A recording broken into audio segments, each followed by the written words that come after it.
Good evening, good evening, good evening, good evening. Hope everybody is having a good day and having a good weekend. It's your man, God Dots Me, and we are back. Summer is here. School is back in. Football is heating up. We're going to have some football stories to kind of break down and kind of get into. Training camps are still going on. Not going to give you too much. I know some of the stuff that's been, people are dragging headlines out of the training camps. Man, listen, fights that happen in training camp, that is a normal thing in football, normal thing. I don't care if it's professional, college, or high school. This is how things kind of work. Hold on for a sec. Hey, Dottie Nick, how you doing? Hey, beautiful.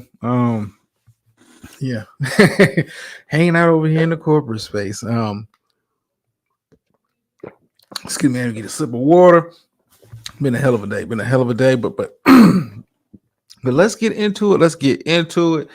Uh, if you saw the thumbnail for the show, for those who are not aware, the NFL has just released, or over the past weekend, released the top 100 players from last season. And what makes this list more unique than a list you see done by sports writers, some done by the general media, is this list is voted on by the players and by the players only. So this list that comes out every year, like right around when training camp starts, is how the players view their fellow, football players. And it goes from 1 to 100. But we're going to talk about really the top 10 tonight, because for the first time ever of this list coming out, you have a wide receiver taking over the number one spot. Now, granted, for those who are not aware, they usually gather votes around November, end of November, right at the beginning of December. That's typically how they do the voting. So you've got a good sample size of the season. You got a good sample size of where guys are at. And now, granted, this is not to say that, hey, this is the best player. This is not saying the guy that wins, gets the top spot on this list is the MVP. It generally doesn't work like this. Just, the NFL players vote on who they think is the top player. And that's not a slight if you do not win this. I know last year, Patrick Mahomes was number one. And let's kind of get into it. Let me see. Do I have that queued up? I think so. Yeah. I should have did something a little bigger, but hey, I did what I could. But this is the top 10 list right here. Like I said, you have Tyreek Hill at number one. And I'm going to be honest with you. I don't really have a problem with Tyreek being looked at as the best player from last year when you consider the season that he was on scheduled to be the first wide receiver to have 2,000 plus yards in a single season. And when you think about the impact that Tyreek has on a field, what he puts, the stresses he puts on the defense, I'm not mad at the NFL players saying, yo, this dude is the top player. He's must-see TV. When you talk about the best wide receivers of the NFL, you almost have to put, when you're talking about Tyreek, you almost have to put him into a category by himself. I don't think you can. It's another wide receiver that has the kind of game-breaking ability, and I haven't seen a wide receiver that have that kind of impact on a game and in launch it probably since. I'm gonna probably have to go Randy Moss when we're talking about being, putting that much pressure on a defense, putting that much pressure on the defense according to the scheme up ways, and what makes Tyreek so scary is not the simple fact that he has the speed to blow by pretty much every corner in the NFL. It's not the fact he's one of the best route runners at his position. Tyreek, Miami does a very good job of finding ways to get him the ball and allowing him to create in space. It's not uncommon for you to see Tyreek get the ball on a jet sweep, make something happen. Tyreek is good at all three levels. When we're talking about being a threat, he can take the ball on a simple drag route, take it to the house, simple post route, take it to the house, and go deep. He puts so much pressure on a defense. I don't think any other wide, like I said, you can talk about the best wide receivers in the NFL. You almost every, besides Tyreek, who's the top five. And like I said, I have no problem with the players on the list is Gator. How you doing, Gator? Fugazi, I wouldn't say it's food. I mean, like I said, this is done by the players, and you kind of have to put some respect in because, like I said, this is voted on by them. This is not necessarily a popularity contest because when you look at let's take number 10 for instance, Max Crosby, defensive end for the Vegas Raiders, one of the better defensive players, and it has been one of the better defensive players, especially over the last 2 to 3 seasons. He's just at 10.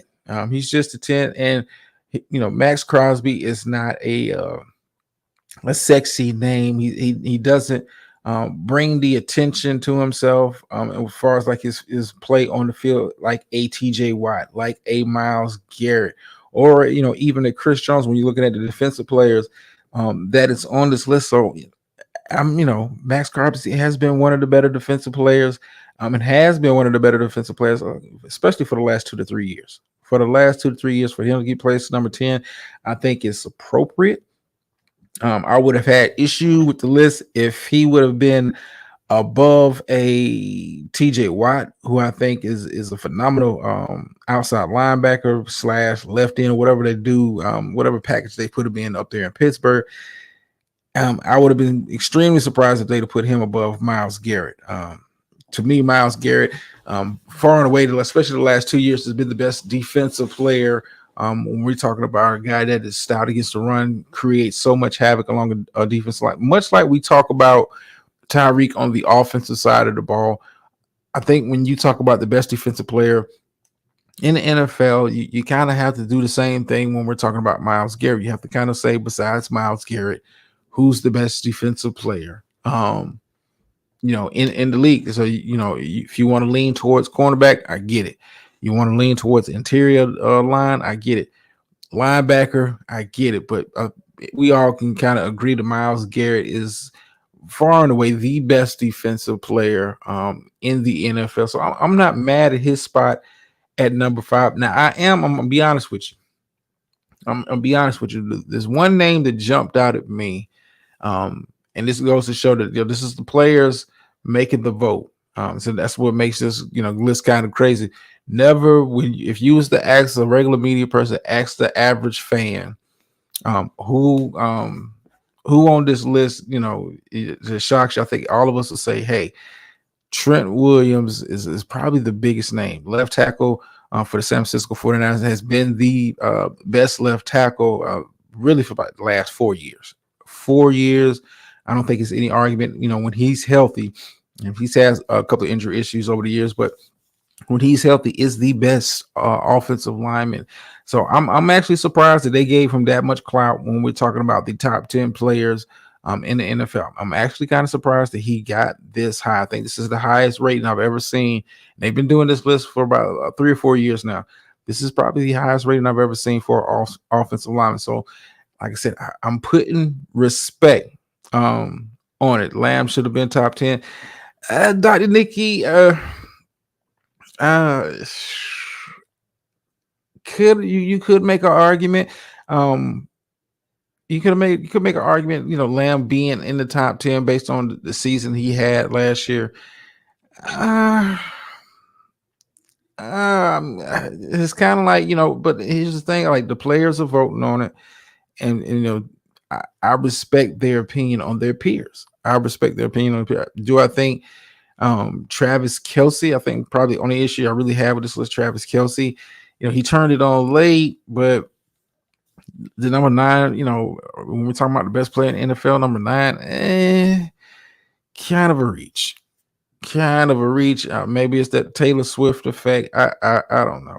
I think Travis Kelce is the best tight end in football, but I don't think the gap between Kelce and, let's say, a George Kittle, tight end for the San Francisco 49ers, I don't think the gap is that wide to I think the Taylor Swift effect kind of bumped him up because he didn't really have the best while Reek wasn't dominating like this in KC though.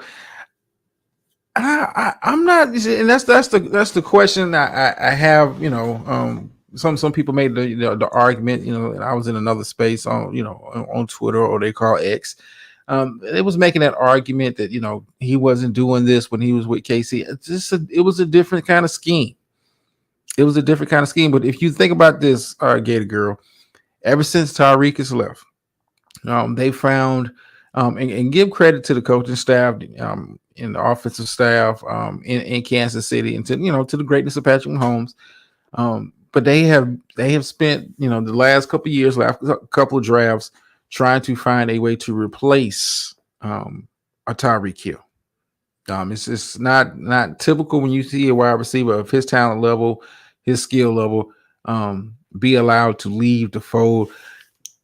Granted, Kansas City has had kind of to adjust their play style. They a little bit more on the run, a little bit underneath intermediate games, more of what they've got going on now. Like I said, they've spent the last couple of drafts trying to find ways to replace what you had with Tyreek. When you talk about last year drafting Rashee Rice, who may or may not get to play this season due to the legal issues he's had off the field.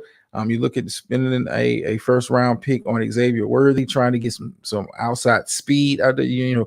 It's hard to replace what a Tyreek Hill and the impact he has on a offense. I think when you had Tyreek, things were a little bit easier for Kelce. Things were a little bit easier for Mahomes. Like I said, granted, give credit to the players, give credit to the coaching staff in Kansas City, because it's if you watch and you're a fan, Gator Girl, the play style has changed since Reek left. It's not the big play Kansas City Chiefs offense that we were used to when Tyreek was there. So you got to credit the coaching staff, but like I said, they've spent the last couple of drafts trying to find ways to replace what they had with Tyreek.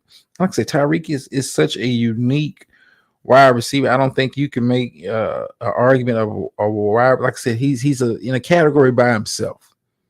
Justin Jefferson, amazing talent. CeeDee Lamb, amazing talent. Brandon Ayuk had a very good season. We're going to talk about him in just a second.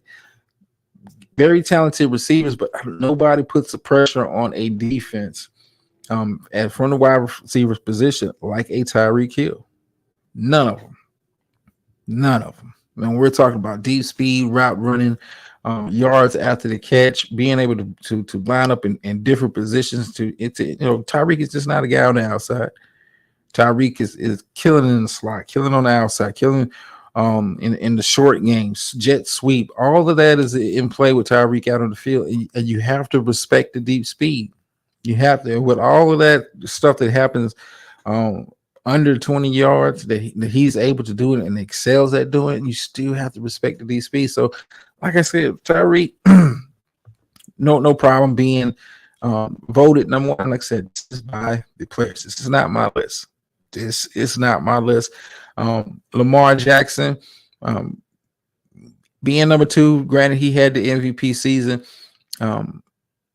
Not upset at that. Also not upset with number three, Christian McCaffrey. Christian McCaffrey has had two very, very, very good seasons with the San Francisco 49ers, with his impact out of the backfield as far as running the ball and catching the ball. So I'm not mad at him being number three. At least no Cowboys in the top 10. Gator Girl, come on, man. Did you come in here to hate?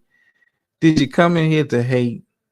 Like, I have, besides Kelce, and this is my personal thing, but besides Kelce, I have no issue. I can make an argument that Chris Jones maybe not top 10. I can definitely make an argument for Kelce with the season that he had. It kind of, when you compare him to his own greatness, it was kind of a slightly down season for him. Didn't reach 1,000 yards. Hey, Miss VS, how you doing? Didn't reach 1,000 yards for the season. So to me, Kelce, maybe that Taylor Swift effect, being thrust into their face. Maybe they had a part of him getting as high as he did. But overall, great list by the players, top 10. I'm not mad. Could I replace Kelce with Dak? I could have, considering that he finished second in the MVP. But, the Dak disrespect is not, it's not just from ownership. It's a little bit of disrespect from his peers. There's a little disrespect from his peers, and like Dr. Nick was saying, CD Lamb, I think he had a very good season. I don't think it's enough to crack the top 10.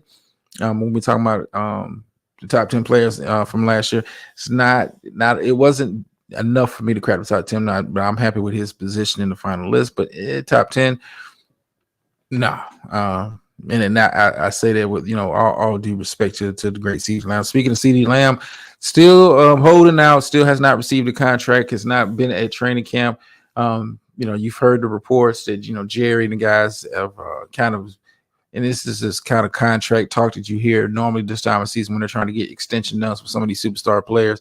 They've worked on a framework of an extension, but nothing is concrete as far as numbers. And I think with when we're talking about these players, they're looking towards like what the market is, what they believe that. I think CD is in line to be paid as one of the top wide receivers, but Jerry Jones is the owner, and I think he'll find any way to be cheap or cut a corner or try to get a hometown discount on a deal. Like, Jerry, it's sorry, y'all. It pisses me off when I hear some of the statements come out from him and Stephen Jones in regards to paying. Like, listen, you do a pretty good job of drafting, but you got to understand when you draft well, you got to pay well. When you draft well, you got to pay well, and eventually, you're going to have to start paying these guys what the market says that they're worth. Or you could find yourself in a situation like San Francisco is finding himself in when you have such an abundance of talent. And, it's only so much money. That's the thing about the NFL since they came in with the salary cap back in the 90s for real and started really enforcing it. You really have to manage your money. Manage your money. We talked about this last week as far as the quarterback position with the money that some of these guys are getting paid. You really have to maximize the time you have with guys before it's time to get paid. And what you're seeing in San Francisco with the Brandon Ayuk situation is what could happen. I've heard sneaking reports that CD Lamb might be on the move. They might be working on some kind of deal to move him because owners they want to have the talented players, but listen. With the salary cap being what it is, with you having to dedicate so much money to certain positions, if they can find a wide receiver that can, especially like wide receiver, running back, it's certain positions they try to find discount on, and you try to do it by sometimes quantity over quality, and hope that you have enough good players at different positions to elevate over your shortcomings. Because when you think, Gator Girl was in here talking about Reek in Kansas City. You look at Kansas City receiving core, the rookie was the best wide receiver that they had last year. I think Rashee Rice was the best receiving option that they had last year. Now they come into a season where he may not be able to play due to his off the field stuff, and I expect him to receive some kind of suspension in the near future. But like back to Brandon Ayuk, it's been reported that the Patriots and the Steelers are kind of like leading the race of kind of putting forth deals together to bring Brandon Ayuk into the fold. I know New England very much at the beginning of the all season was in talks to try to get Ayuk. At the time, 49ers were not really making him available like that, even though they was hoping that he would take, kind of a low ball team friendly deal, considering that, you gave Christian McCaffrey all this money. The other guys have gotten paid. You're going to have to save money for Brock Purdy, who is up for a big contract next year. Brandon Ayuk didn't bite, now he's kind of holding out of camp. I think, San Francisco's finding himself in now. We have to seriously look at possibly moving this dude, getting something for him. Not that I think that Ayuk would sit out the whole season, but you don't really want, a contract situation hanging over your team, especially when your star players. And that's kind of concerns I have with my own team. The Cowboys, like you talking about, Micah is in line, CD is in line, Dak, your quarterback. Like, somebody's got to get paid. Somebody's got to get paid. I think you got to get for me, for for the Cowboys. Hey, at least Dak and CD got to get paid this offseason, and you got to find a way to kind of make it work with Micah. Hopefully, you get a deal done before the end of the season, or have a framework for a deal before the end of the season. But you try to keep your core players together. But this is the thing about the NFL and the salary cap; it makes it hard. It makes it hard. You're going to have to make some tough decisions in regards to, is it worth it? Is it worth it? And is a general manager and ownership, they look at, can we replace you with much cheaper option? That's why the NFL draft is to me is more important to building a franchise, a winning franchise, than the NBA. Because the NBA, hey, a superstar player can actually be traded, gets traded. That changes the whole power scaling and dynamic of a team and in the league. But the NFL is a whole different ball game. Is a whole different ball game. Teams lean. You don't really see free agent moves being what pushes a team over the edge and gives them that next level of success. You really don't see that model working like that, especially in the NFL. Like you can bring in a top free agent or two through a trade or something like that, but you want to lean on your homegrown talent. But if you're drafting well, this is the kind of situations you find yourself in each and every time you come into the offseason. It's time to get somebody to get paid. It's time for somebody to get paid. So we'll see how that contract situation with Brandon Ayuk kind of works out. I'll be watching contract situations for CeeDee Lamb and Dak Prescott and other guys that are kind of like unhappy about their contract situation. Speaking of the Patriots, Matthew Judon, another guy that's kind of looking for extension now. He's come out and said in a public statement that he's not going to sit out training camp. He's going to be there, but it's been kind of a rough patch to start training camp for him and the Patriots, knowing that, hey, he's kind of outperformed his contract, doesn't want to make a big deal about it, doesn't want to fuss about it, but hey, I want to get paid too. And I get it with NFL players outside of the quarterback position and maybe the offensive line. Your time is finite. Your time is finite. Round 30, you consider on the backside of your career, unless you're like an offensive lineman, maybe a defensive tackle. Typically around 30, a quarterback, they start looking to find your replacement. You kind of become old news now. You do have those anomalies at certain positions. They tend to play a lot longer than the average player at their position. But this is price of doing business in NFL. Before I get up out of here, it is a story that kind of came across my desk, and I found it to be interesting. I was going to save it to kind of Friday if I did a show, but I was like, I can't stretch this one. How you doing, Keeper? Grinding? Okay, I appreciate it, and I'm gonna have a message for y'all, because somebody, one of our regulars around here, especially in the corporate space, Miss Murph, and I want to discuss it just a little bit, but let me get through the commentary and we'll kind of discuss that just a little bit. My kind of thought alignment about that. She left me a comment, and it's been on my mind for a minute, but we'll talk about that in just a second. But back to the story in regards to Pitbull. Pitbull has reached a deal. Reached an agreement. Hold on, let me put. I want to say Florida. What's it? FI. What's the acronym? FIU. Give me a second, because I want to pull it up so make sure I'm reading what I'm reading correctly. Give me a second. Give me just a second while I pull it up.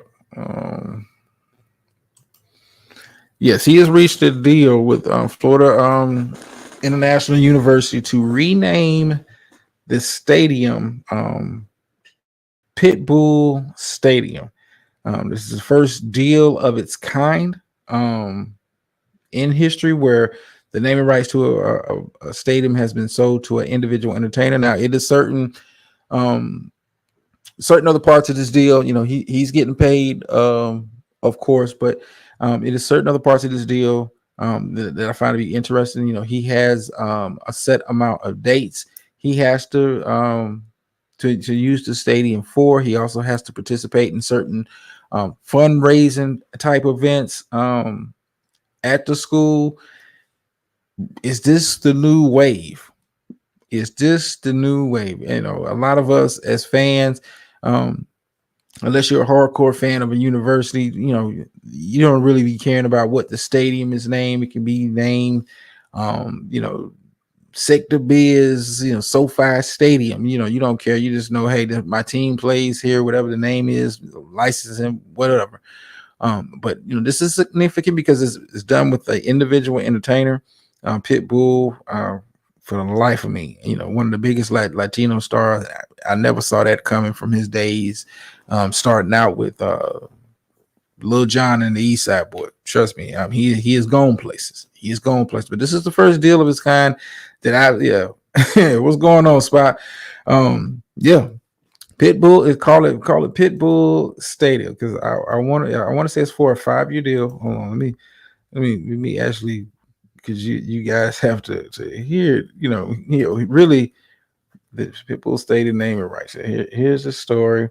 He has bought the naming rights to the stadium for the next 5 seasons. Let me see. Let me look into this a little bit because I know it's. I'm reading it, kind of trying to go off my memory. Part of the deal, he's got to create an anthem for the university. He's got to post on about the school on social media 12 times a year, and like I said, appear at one of the athletic fundraising events per year throughout the term of the agreement. What he gets out of it, he would get the use of the stadium 10 days per year throughout the term of the deal. And the vodka company. This is something we talked about previously about HBCUs and aligning themselves with alcohol companies. His vodka company that he owns will also be the preferred brand distributed in the stadium. He's got of course you would expect him to get reserved suites for all home football games, but this is a major deal. Just see a entertainer partner with a school. Let me get out of this real quick. To partner with a school to get the naming rights to these stadiums. So could this be the new wave? Could this be the new wave? Could Carolina Tar Heels? Yeah, Pitbull. Yeah. Listen, Spot. I was just as surprised when I saw it. I was like, this can't be real. This can't be real. And granted, it's a nice size stadium for a team that's not one of the Power 5 conferences. 20,000 capacity. But yeah, this is kind of major news as far as college football is concerned. And that is crazy. That is crazy. I'm still tripping over the Pitbull, man. Like I missed the Mr. 305. That's where I knew him from. Like, when he became the Latino, I guess he's like Ricky Martin. I don't fucking know. When he started rapping in English, I kind of stopped paying attention. I ain't gonna lie to you. But before I get up out of here, I did reference this just a second ago in regards to a comment that Miss Murph has made. I know some people have been kind of asking where she's at and what's going on with her, and she's doing well. She's enjoying life, and hopefully when she kind of makes it back over here full term, back off her vacation, I want to personally hear the stories about it. I want to personally hear the stories about it. For those who don't know, I hope she don't beat me up for saying this, but she is on a RV vacation this summer, and that's where she's kind of been. So if you've seen her, she's kind of like in and out, but enjoying life, enjoying family. And it got me to thinking like that's what we all should be doing, enjoying life and that kind of stuff. So Miss Murphy, the folks over here at the Dots, and of course certain people over there in the other space, they miss your presence. But in regards to the comment that you left, I get it. I understand. And I can respect that. I can respect that. You are always welcome, no matter what space I'm in. And it's a select few, select group of people. I will actually say that, like, you whatever space I end up in, whatever I end up doing, as far as YouTube concerned, like you are more than welcome to grace me with your presence. So I was, kind of end the show with that. Um, she'll be back. She'll be back. She still got some time left on her vacation. Like I said, I want to hear all about it because um that is something I've thought about as I've kind of gotten a little older. Like, you start thinking about what you're gonna do with your retirement, and that sounds like something fun to do. Travel cross country, doing like RV, stopping in different places, seeing different stuff. That whole experience. But I just wait till she get back off of vacation because I definitely want to hear about it. We'll do that over here. We'll definitely do that over here. In the corporate space. Hey, beautiful, how you doing? Yeah, good for her. Like, hey, I, that put, I want to, I thought about that kind of stuff as I get closer and closer to, that time of life where I want to be, done with work and that kind of stuff. So I can't wait till she get back. I want to hear about it from, firsthand experience from somebody that, that supports me, supports the channel, supports me in all the spaces that I'm in. Genuine support. And I think that is key. When I say support, genuine support. She's one of them ones. She's one of them ones. But yeah, Miss Murray, we'll chop it up when you get back. I know you listening on replays and stuff like that. Enjoy the rest of your trip. Enjoy the rest of your vacation this summer. I assume you'll be back by the time we kick off football. You got about 4 weeks left to enjoy yourself. Yeah, it is scary, but it is rewarding. But to get to that, that stage in life, Bottom, to where you able to do that because let's keep it a buck. Yeah, everybody ain't able, and we know that from the space that we in over there. Everybody ain't able. Everybody don't have the the resources to kind of do, even. I'm not doing it. I'm about to be petty. Some of us don't even have the resources to travel from city to city, let alone, we're going to get an RV, whether you buy one or you rent one. I'm curious, like I said, I'm curious to know about the whole process. What's that like? But some of us are not even at that level. And I, see one of our own, doing that. Yeah, I want to hear about it.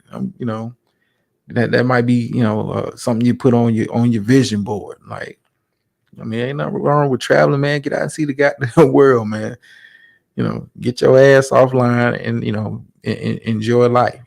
Get down with the real social media, but out the mountains. Keep, I wasn't even going there. I was going to talk about, our Greyhound buddy, but I'm going to try to keep it clean. Try to keep it clean. But yeah, she's doing well. So if you haven't seen her, you're worried about where she's at. She's doing well. She's enjoying life well with Mr. Murph. And like I said, she'll be back soon. And I want to hear all about it. That'll be kind of a special episode, especially over here. We'll do that and kind of give her the floor. And like I said, I had a lot of questions like, where'd you go? How was it? Was it like? Was you driving? Like, I just so many questions. But that's something I kind of want to end the show off with on a happy note. Yeah, man, get out and enjoy life, man, and enjoy what life has to offer for you. Because it's so much more than smiley faces and emojis and goddamn live streams. I'm just gonna leave it at that. I might expound on that in another place, in another space. But yeah, man. Yeah, that put a smile on my face. To hear that, and I'm I'm gonna share it with the group over here because y'all, y'all, y'all know how I am over here. But anyway, the Murphys doing it. Say, listen, I'm happy for the good look. Hope to get to that level where I'm just traveling, just to be traveling, not a care in the world, and I'm headed there. I ain't there yet, but I'm headed there. But anyway, let me get my behind up out of here, man. We will be back on Thursday. May or may not be doing a Friday show over here. Still trying to find some material to kind of work with. We will be back on Thursday, same bad time, same bad channel.